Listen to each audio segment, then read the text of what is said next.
Good morning, guys. Happy weekend. Walking namin si Jaba.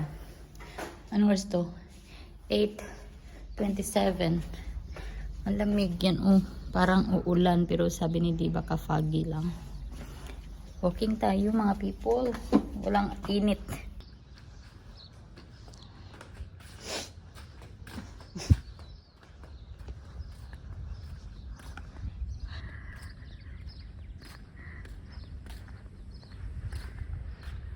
Foggy.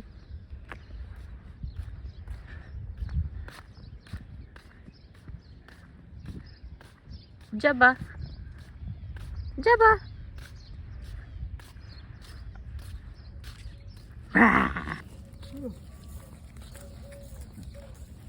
Kabalik na kami guys from walking. Hala, yung buhok ko. Nakulot-kulot na. Magluluto muna ako ng breakfast. Nag-oatmeal ako kanina pero kain pa ako ulit. Hindi ko alam kung anong lutuin ko. Baka gawa ako pancake. Ito ang aking breakfast. Banana pancake. Bango-bango. Tapos kay Di, kakatapos ko lang maghiwa. Tapos itlog. Maligo na ako guys kasi 12:30 kami aalis, alas 12 na. So, maliligo muna tayo para punta na tayo sa clinic.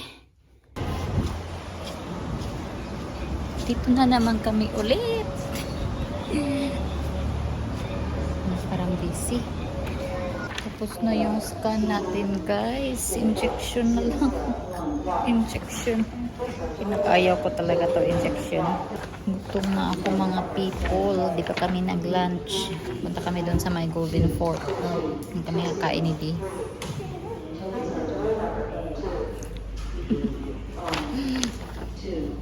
Hindi sila busy today. Balik kami after 2 weeks para sa glucose test. Kailangan mag-fasting ng 8 to 10 hours. Tapos na yung TT injection natin mga people. Buti na lang hindi siya masakit. As in walang sakit. Sabi ng nurse pag pag yung injection na yun, di daw talaga siya masakit. So, I'm glad. Ayun, pinakaayaw ko yung injection talaga. Hindi siya masakit pero alam mo yung nervous ka pag nakita mo yung karayon. So, buti na lang. Hindi nga ako nagpalagay ng plaster eh.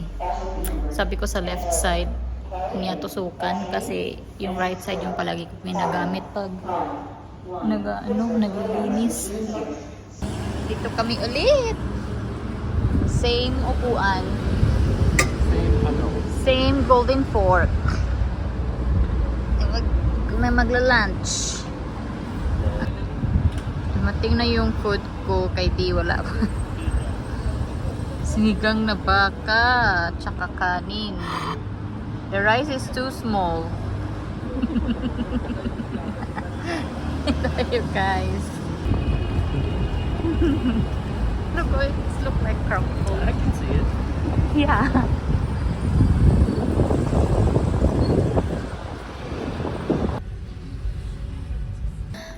Nakauwi na kami.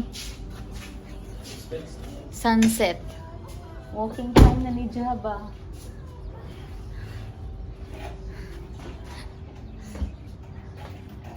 Diretso namin walking si Jaba. Ayo!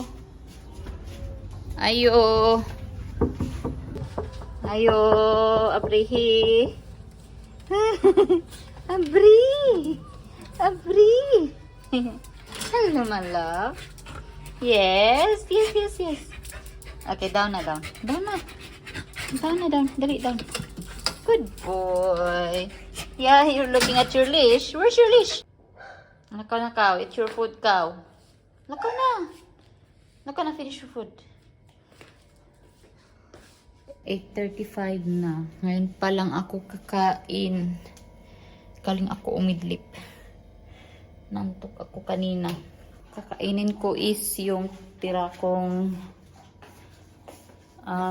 sinigang na baka. Tsaka may bahaw ako dyan. Yung kakainin ko, guys. For tonight's dinner. Kain tayo mga people. Ito yung sobra kong sinigang na baka kanina. Oh, marami pa namang laman. So, yan. Tsaka kanin.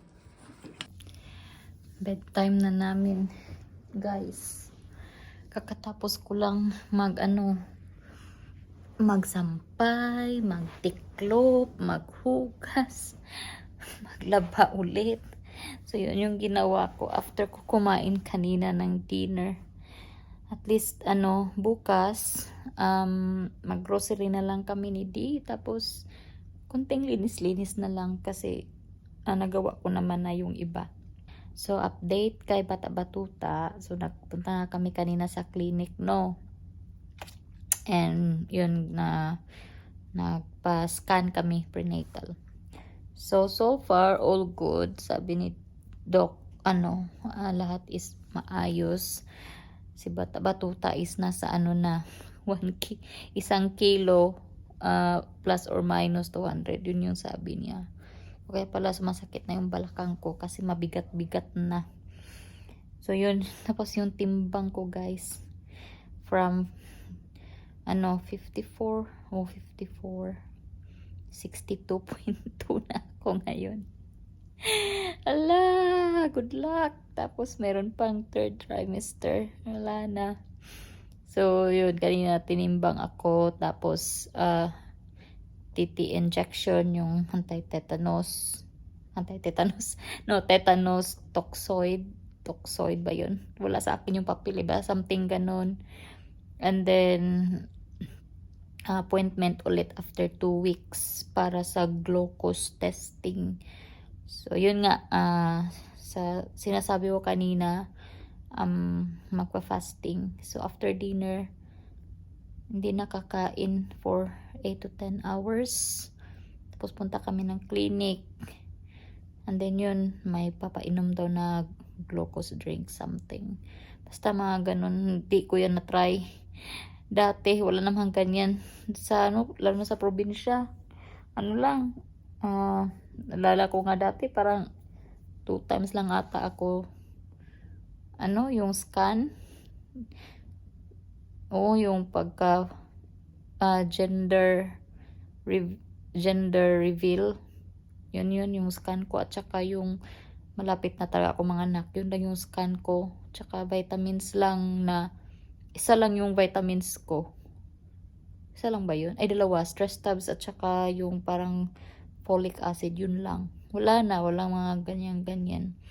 So, first time ko to ma-experience. So, we'll see, guys, kung yung result.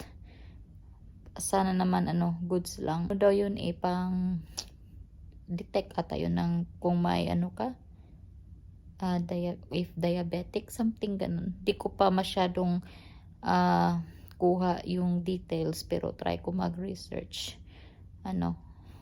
kung yung mga ganung test.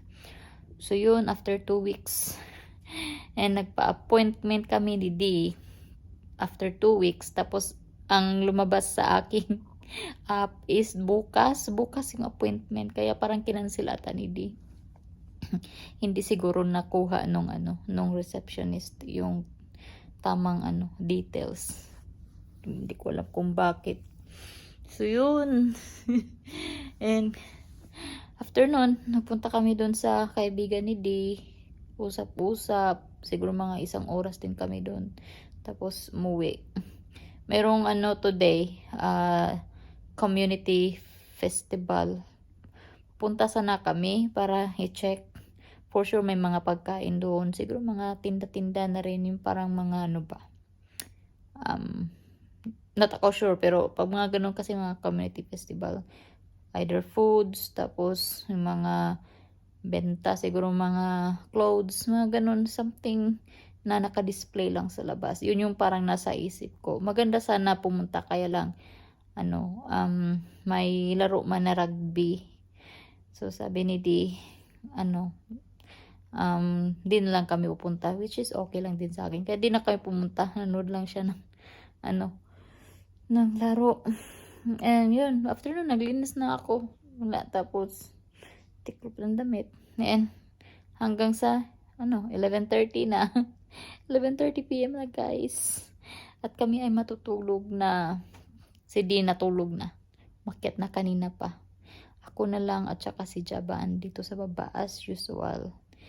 And yun lang guys. Uy, happy weekend ulit. And God bless. And maraming salamat sa panonood. Ingat kayo palagi. And bye-bye.